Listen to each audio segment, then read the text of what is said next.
Hello, everyone. Welcome to Feedstuffs 365. I'm Sarah Muirhead, and back with us today is agriculture meteorologist Greg Soulje. Welcome, Greg. Great to have you with us for this longer-term forecast. Absolutely, Sarah. Always a pleasure to get together with you here on the short updates that we do during the week on those Tuesdays and Fridays. Of course, on This Week in Agribusiness, lots of radio, but I'm getting more and more, accustomed to and enjoying these get-togethers like you did when we first started these things, opportunities for a little more in-depth analysis, more authentic, if you will, and stuff that we typically don't have time for to cover This Week in Agribusiness. So again, always a pleasure to get together. And it's this time, we get to the middle part of the month where we talk about the longer range stuff, and lots to talk about on the summer outlook and how the tropics will ultimately play into that configuration here across the Corn Belt and the Plain States. Well, and let's remind our audience too, one of the other advantages to this is they can ask any questions that they have. So if you have some questions for Greg, you want to know what's going to go on in the summer or right now is happening, we're going to cover all that, but be sure to put your questions there in the chat on your screen. Or if you're following us from social media, you can post those right in your social posts and we'll get those over to Greg. So I know we got a lot to talk about. Yes. Like you said, we're talking about summer, we're talking about tropical storms and what do they mean for the Midwest and other parts. They have a pretty big impact. So we that's going to be towards the end of your presentation, I believe. So hang in there and you can get all those details. So Greg, over to you. All righty, Sarah. Yeah, and we'll kind of touch on what we typically do during our Tuesday and Fridays get together, kind of bring you a little short-term update, a little more crop analysis and conditions and drought and all that. Then we'll get to the bigger picture here and a little bit of a tropical update as well. But off and running we go here on a Corn Belt day's worth of weather that is featuring showers and thunderstorms for some folks in central and east central Illinois, western Indiana, since late last Friday have had between 1 and 4 inches of rain in this afternoon. It is severe weather underway there. And if you're not in the severe weather, by golly, there are flood washes up in effect as far north as parts of north central, northeast Illinois. One of the Chicagoland weather forecasters that resides in my particular county here up near the Wisconsin line has been dismissing any drought improvement into northern Illinois, southern Wisconsin. And I'm pleased to report that will be an opposite forecast. We continue to see improvement in the shorter term, at least around here, of crop moisture and the opportunities to generate what we think so far has been a pretty good and good looking crop across much of the Corn Belt for that matter. Those ratings have been most areas at between about 65 and 75 and some spots 80% into that very good and good category. So abundant moisture reserves probably still into play now, this time working a little bit northward. Humid conditions continue to generate these showers and thunderstorms, and boy, we have a heat and humidity combination in the wake of these rains coming into the middle part of the country, centered on the eastern and southern Corn Belt. It's not the exact setup that we're going to be discussing here with return to dryness and drought, but it is a short-term spell of heat and very high humidity. Cannot underemphasize the nature of high dew points and mid-90s coming into parts of the Midwest and Corn Belt areas and Eastern Plains in the coming days. So while you may feel like it's going to rain, it's probably not in some areas, but others are getting clocked pretty good this afternoon out of central and east central Illinois, moving into Indiana, where tornado watches and flood watches are up in effect as far north as the Great Lakes region. So the heat has at least temporarily wound down in the west and southwestern reaches of the country. We're actually going to dislodge that heat. And remember, we've talked about many times, we do it on TV, we do it on radio. If you take a storm track out of the tropical waters, whether it's the Gulf, the Atlantic, and you move that system, well, you got to bring the air in, rise it, and you got to sink it in some areas. So where that sinking motion has been going on over the Southwest, because we have 2 tropical systems coming out of the Southwest Gulf of Mexico, and one coming out of the Pacific, moving northward into Western Mexico. We're going to move that hot ridge into the middle part of the country, mainly the Corn Belt locales. So the heat has wound down in Texas.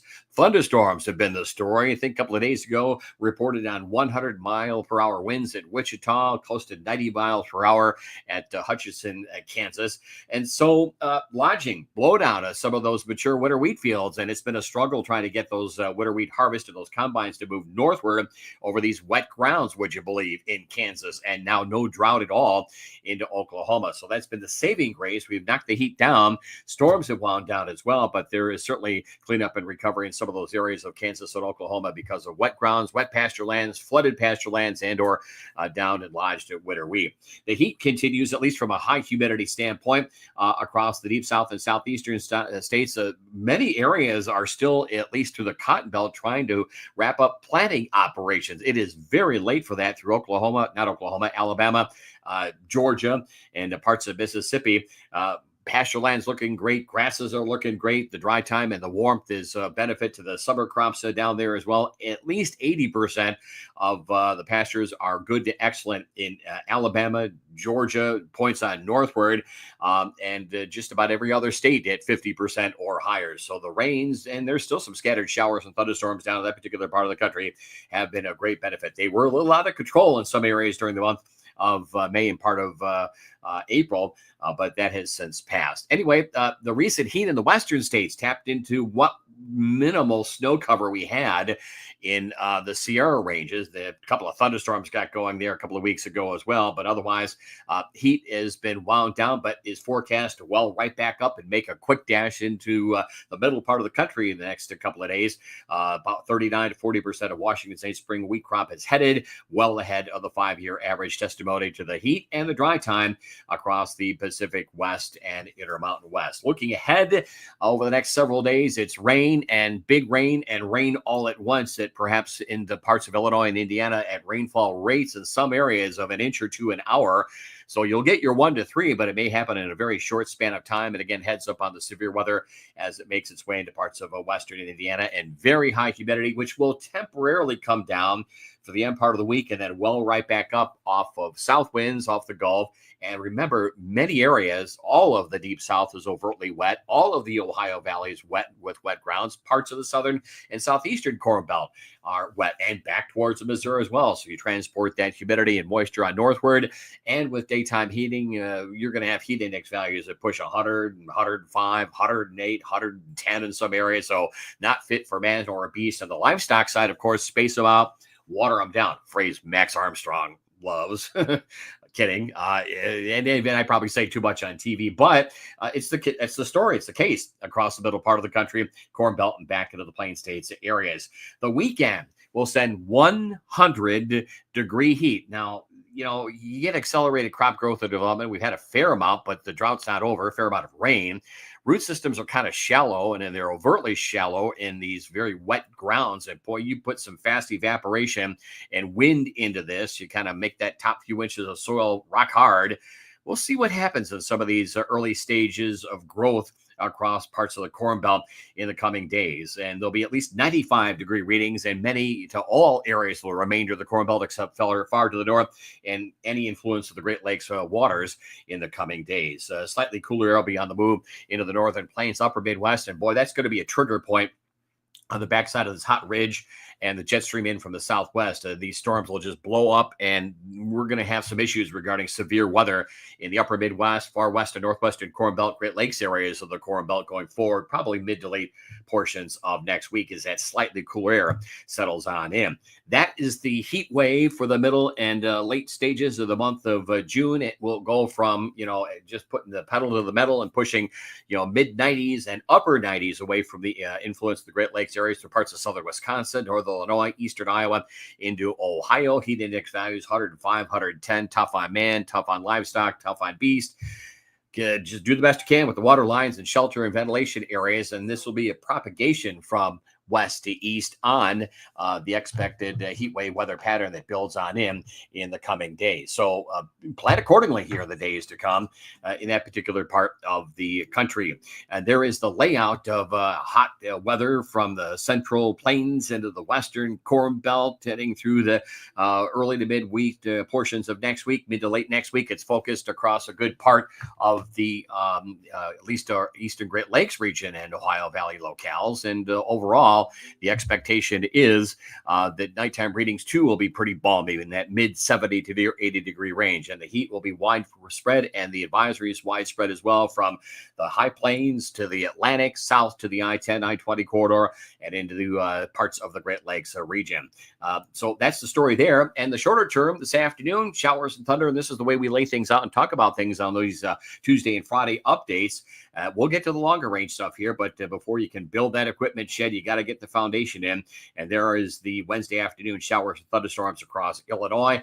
And the quick glance, quick shot at the radar, this was taken about an hour ago. They were closing in on areas west of Champaign County, up through Will and sections of Kankakee County, down towards the I-70 corridor. Some tornadic reports coming out of this area into the western end of the state, south of Macomb, Illinois, and hence tornado warnings are in effect there and over a wide area of central Illinois, and watches into Indiana, flood watches up into the north central parts of the state, the I-39 corridor up towards DeKalb, for example. So monitor accordingly with some quick 1 to 2 and local 3-inch amounts of rain this afternoon and evening time. You can see the highlight of yellow with tornado watches across much of central and southern Illinois, flood watches over the northeastern end of the state, those reds across the west and southwest. Well, that's fire conditions and fire potential. So the showers and thunderstorms continue to make their way across the Corn Belt areas. Good soaking rain. Dry areas that need rain get more rain, maybe too much all at once. And the severe weather potential should propagate out of central and eastern Illinois into the southern Corn Belt and Ohio Valley later on tonight. And good rains across where we don't need it anymore, Kentucky and Tennessee, into the Ohio Valley. I'm sure there's some spots that are probably trying to get a second planting into those far southeastern sections of the Corn Belt. Not necessarily super cooler air, but drier air, lower humidity, lower dew points, a more comfortable feel with lighter winds if you have any spray application or maybe hay cuts you're trying to get wrapped up or baling across the eastern plains and Corn Belt areas. There's the look at tomorrow afternoon and evening and into Friday. That hatched red area, dashed line from north of the Black Hills down to the Ohio and into the mid-Atlantic region. That is the warm front. That is the hot dome making its way up aloft, at least out of the plains and across the Corn Belt, with time and into the Midwest heading through the weekend and at least into the first half of next week with a couple of showers and thunderstorms into the Great Lakes region. Next couple of days, fire concerns across the west, where things are very much drought-ridden across the Great Basin, central valleys of California. And looking ahead over the next 5 to 7 days or the 4 to 8 day outlook, this will be a more prominent story across the west. We may trigger an upper trough, and troughs this time of the year with that kind of dry setup are more lightning producers. So we're back to kicking around and kicking the tires on. Do we get back into the fire situation over the southwestern states? Of course, that's been a story across the boreal forest regions of Canada. And we've seen some of that smoke the past couple of weeks down across the heartland and into the Corn Belt. This afternoon, enhanced risk of severe weather, eastern Illinois, kind of on that I-55 corridor, east into northwest Ohio, southern Michigan. That's level 3 out of 5. You get into a moderate, then you get into a high risk. So this is mid-grade, and you can see it already going on into parts of Illinois, moving into Indiana. And the severe weather potential for the day tomorrow, with just a slight risk expected across the eastern states and maybe an isolated shower thunderstorm that gets a little vigorous on that warm air return into the upper Midwest. 48-hour rainfall, we get it where we need it. Still in that thumb area of Michigan, across some of those fruit areas of fruit production areas of Michigan, back into the northern reaches of Illinois, southern Wisconsin. That's still been an epicenter of moderate to drought conditions, and the expectation is some significant drought easing rain there. We'll see what the drought monitor has to say on Thursday. More rain over the southern sections of the Corn Belt, more rain into the Arklatex and eastern areas of Oklahoma. Nice to see some rain too in central and south Florida the next couple of days. The wet weather season is underway, and they are still, as you can see here, well, this is the March drought monitor in a comparison. So that was early to mid-March. And then you take a look at the one from last week, and what an improvement over the southern plains, the central and southern through eastern Corn Belt. And we're making our way into the rainy season down through Florida. There has been improvement. Not great, but improvement in the western Corn Belt, northern and central plains. That will and most likely will be the first area, and probably will be the returning dominant weather story going forward as we get into the return of a hotter and drier weather picture into that particular part of the country. So that's where we stand from at least a short-term standpoint there, Sarah, with a pretty busy spell of weather. Welcome rains for some. They come down all at once too fast, and perhaps the likelihood of some severe weather in the eastern Corn Belt. But sometimes that's the way we can get some sense of organized rain where we need it. And while the rains will be timely, there may be some crop-related damage because of the rain, the thunderstorms that is coming out of eastern Illinois and Indiana over the next 12 hours or so. Well, and those temperatures you're talking about, that humidity, summer is here, I would say, right? I mean, it just it lagged for a while through June, and now boom, we've got it. Yeah, that's right. And we'll take a look at how it plays out here from an upper perspective. And, a lot of the commodity guys, the farmers, producers know when the forecaster talks about the 588 height line. You don't have to get all into the dynamics of it all, but the 594 hotline, you get in from early to mid-June through early to mid-August. That's a 95 to 100 to 105 degree actual air temperature. Well, mid to late June.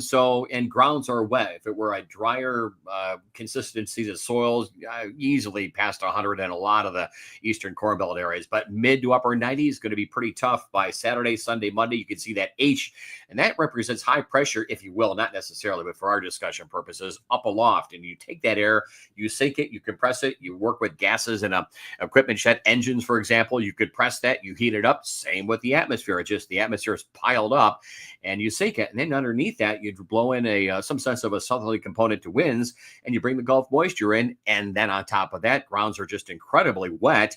And so it's going to be pretty miserable. We'll just put it that way in much of the eastern and southeastern plains, central and southern Midwest corn and bean areas, a little less, if you will, through the upper Midwest. That's Saturday, Sunday, Monday. You could see a trough, that U-shaped configuration. We think with time it's going to slowly nibble away at that hot ridge. The problem is you get those winds to strengthen up a lot on the backside of that high. Cool temperatures by just a couple degrees, and it's called busting the cap, where you think you can get air to rise and make thunderstorms. It's hot enough, you think it's humid enough, and you don't get anything going. Well, it's just as equally warm up aloft. But when you get slightly cooler air up aloft, have that same buoyancy from the surface, you go off to the races, and sometimes these thunderstorms just become monsters out there. So I would anticipate a pretty busy spell of weather next week through the northern plains, the northwestern Corn Belt, the upper lakes region, with a lot of severe. They'll get rain, though, in the Canadian prairie. And that's the story in the upper air configuration through early to mid next week. And the surface features tend to lose a little identity. But the more important feature here is you can see Sunday to Monday, those lines out of the plains into the Midwest. Well, that's south wind, and over wet grounds of Missouri, wet grounds of eastern Kansas, wet grounds of Oklahoma, wet into the Ohio Valley, wet in Dixie. And you're just bringing in that moisture, not only transporting and evaporating out of the soils, but you're bringing Gulf moisture northward as well. So, you feel the humidity when the dew points are like 60, 65. You maybe throw on the air conditioner or whatever. When they get past 65 to 70, it's pretty uncomfortable. And think of it from a livestock standpoint as well. These guys are going to have to really have these things, ventilation and cooling systems going and operational, and for a number of days in the Midwest. Poultry operations as well down through Dixie, and of course livestock country in the eastern and southern plains. And that's the story. Just basically hot days, muggy nights, highs somewhere between about 94 and 98. Some spots will get to 100 on your favorite bank or barn thermometer in the Midwest. And nights will be equally challenging, 70s to low 80s. Some of these urban areas won't fall past 80 at night throughout the Midwest and eastern plains. And then you get to Tuesday and Wednesday, you can see a little boundary, a little low, a little line of red and blue out of the Dakotas, the upper Midwest, into the Great Lakes region. Boy, you get a front like that, you converge the wind fields, you just cool it up aloft. You got all this moisture. One thunderstorm becomes a half dozen thunderstorms, and a half dozen thunderstorms become these mesoscale blobs that just move through with hail and high wind, and you get your crop damage and your barn damage and your roofing damage and all that. There's the picture of the next 7 days. You wanted rain, you're going to get rain in the western and northern Corn Belt areas. Would have every reason to believe, and you'll see it in our long range, that those rains too will catch some of the drier areas of still Wisconsin, Illinois, obviously Iowa. So despite some conjecture that we're not going to be able to kill off the drought around here, at least at this point in the late spring, early summertime season, I beg differently. Moisture across the deep south and southeast. One interesting blob, and we'll talk about this down the line. You can see that red area coming out of Mexico into New Mexico. That is a tropical feed of moisture off the Pacific. and at least let's see, Baja California, and those waters. And so that's a trip off, and we have a tropical system down there. And from what we've been able to look together, I think the feds think, the NOAA thinks that we're done with El Nino. We're not. There's still clear identification on the real-time weather that it's still into play. Even with the water temperatures in the Central Pacific. So they tend to have killed it off too early. And we'll get into that here, the discussion in the longer range in just a minute. But rain down through Mexico, moving into New Mexico, that's usually a flash flood problem with all those big grounds, the worst of the dryness and drought. We saw the Rio Grande in western Texas. Parts of the Southwest are still in that extreme to exceptional drought mode. So the upper air, again, winds kind of blow along those green lines. The red dashed lines are very warm, readings up aloft. If you get under a high, you're just compressing and pushing that air mass down. And there's the hot high over the middle Atlantic states, Virginia, North Carolina, the Ohio Valley. You get onto the backside of that. That's just a transport of moisture. The backside of these hot highs tend to cool a degree or 2 or 3, and that's all you need.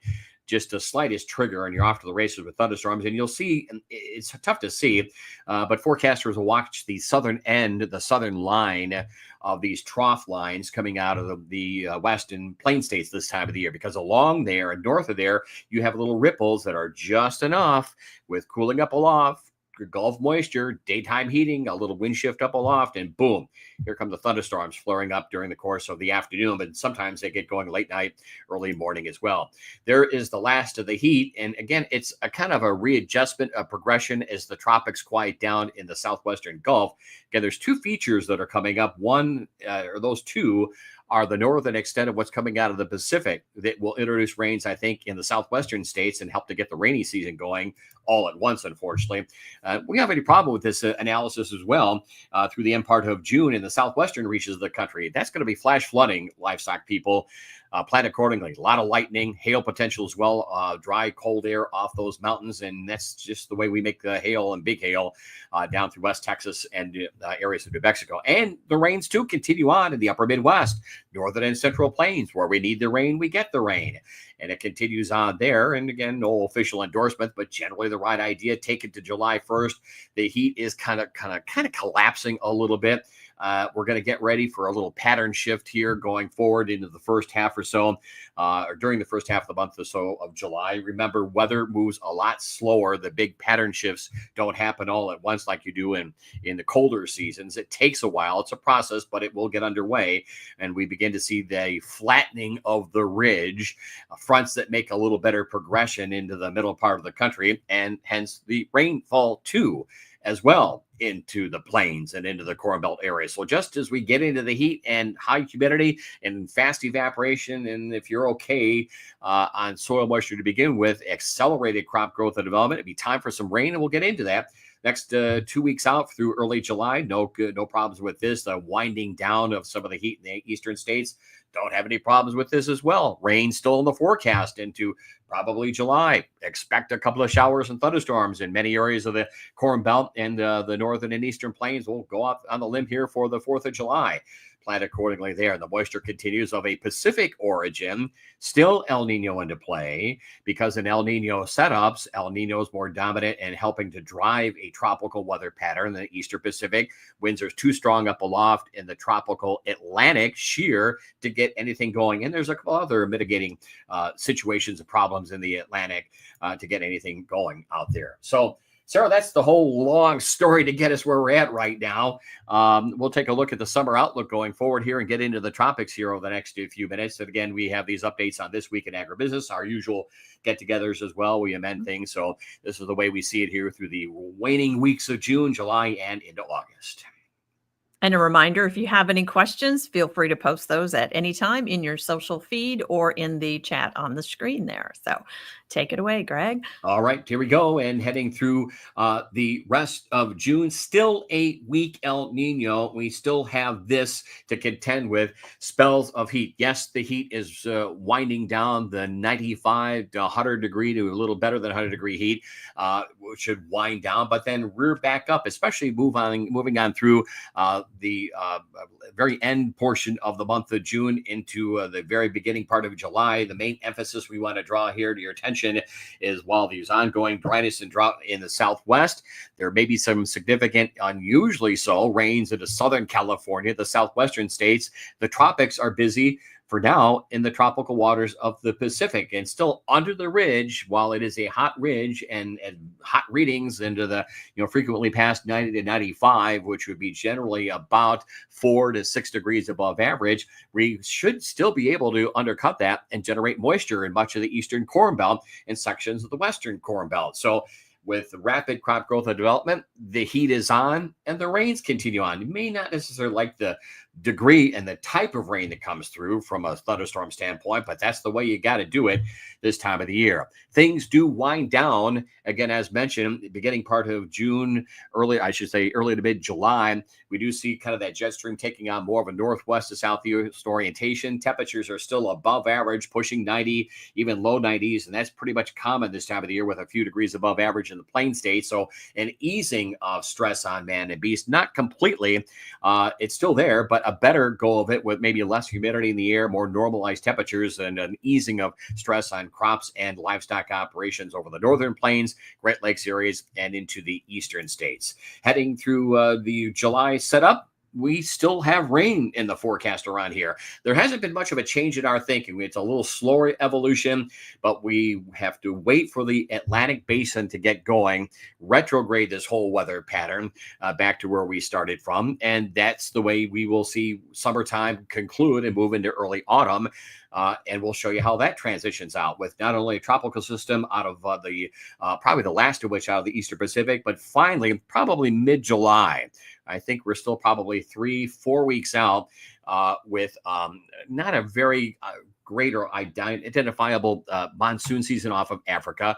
Saharan dust and high temperatures in the mid to upper 90s in Puerto Rico. Saharan dust or dust in the atmosphere beyond the condensation nuclei warms the atmosphere, it dries the atmosphere, and that strengthens the winds and that limits tropical systems. And again, that's why we don't really see things going until mid-July out of the Atlantic basin. Feds were a little earlier on that thinking. We're later on that thinking, but stuff begins to get going out there with lowering pressures heading through the middle part of July. And the heat for now retrogrades back into the western states. Still a weak El Nino by our estimates for the remainder of at least meteorological summertime. Temperatures are normal. A little slug of cool air gets pulled down from time to time as the tropical systems become more and more evident out of the Gulf, out of the southwest Atlantic. We think in that late July, more likely August, and going into September, a hyperactive weather pattern. So what gets locked into is essentially ongoing wet weather with probably too much wet weather, eastern and northern Great Lakes, eastern Corn Belt, about normal. Like we said back late winter, early spring, there'll be a core in the middle part of the country in the Corn Belt that'll be okay. And I think we're going to see a return to worsening dryness and drought despite all the rain we've seen into Kansas, Oklahoma, Texas, and through Nebraska as well. That will be a returning issue with those frequent readings in that 95 to 105 degree range. Quick check on the Atlantic basin. Nothing going on in the next 7 days. In the Pacific, there's Eric down there offshore of Central America, and a northward trajectory on Eric over the next several days. Does this get you into parts of southwestern Old Mexico by early next week? And then a northward track from there is anticipated up through Old Mexico. Remember, we talked about that blob of moisture, the 7-day outlook moving through New Mexico, the southwestern part of the country that ultimately moves into the plains. And again, will help to enhance probably with time more rains for about the eastern half of the country and the southern and eastern Corn Belt areas. This is the Fed's outlook for the tropical weather season. Came out, I believe, right before the 1st of June, which started the tropical weather season. And they have, generally speaking, an above average number of storms this year. I think it'll be closer to normal. The named storms seem to be right on target with more hyperactive frequent systems, but not many will make the landfall. And the usual array of major storms, 3 to 5, looks to be pretty good out of the eastern Gulf, Florida, up the eastern seaboard. I think it's that Appalachian Trail area and points east that have to be watched, especially as we get into later July and August. So when that happens, again, we lock the weather pattern down. It'll be wet and active from the Ohio Valley, lower lakes region east, normalized moisture right up the middle, Mississippi Valley locales, worsening dryness and drought with time, and probably worsening crop conditions too as you get into the western Corn Belt, plain states, pasture lands, and all that. We'll probably see a worsening of conditions as we get deeper into summertime and the beginning part of autumn. So for some, Sarah, if that crop accelerates and grows rapidly, maybe an early harvest may be in line for some western Corn Belt, some Mississippi Valley locales. Others, I think, are going to get into too much of mud and mire, too much remnant tropical system, too much of a good thing, and maybe a little later arriving crop maturity date and harvest opportunity in those far eastern sections of the Corn Belt. So really little change from our thinking, just a slightly slower evolution, which makes sense because just there is nothing of significance going on in the Atlantic Basin and the Atlantic Ocean. The tropical weather season will dictate weather across the plains and Midwest this summertime and early autumn season. Well, I can vouch for the fact that it is now raining here in northern Illinois. It started during this weather forecast. It's coming down pretty good. So those crops are out there just kind of sucking that up because it's much needed in this part of the area. Yeah, so. And we were in the worst of the drought monitor area back, had still some moderate drought through northern Illinois, northwest Indiana. And of course, we'll make some improvement into eastern Iowa as well and Nebraska. But that'll be a recurring story going forward. So enjoy the rains while you may. Not the heat and humidity coming our way here in the next couple of days and into next week too. Very good. We appreciate your update, Greg, and we will touch base with you next Tuesday and Friday. And I believe you might be from a undisclosed location. So tune in to find out where Greg is next week. Duty calls. Duty calls. Duty calls. It might be quite humid where you're going. So. That's okay. It must be the crooked number in front of my driver's license. I'm just more prone to warmth and heat and humidity like that versus anything after the holidays. I have no use for that anymore. Not that snow and cold. Well, we will touch base with you next week. Thank you so much. Appreciate all of you joining us as well. Great to have you with us. You can go back and check out any of Greg's forecasts on Feedstuffs on the Feedstuffs 365 tab. Until next time, for Feedstuffs, I'm Sarah Muirhead.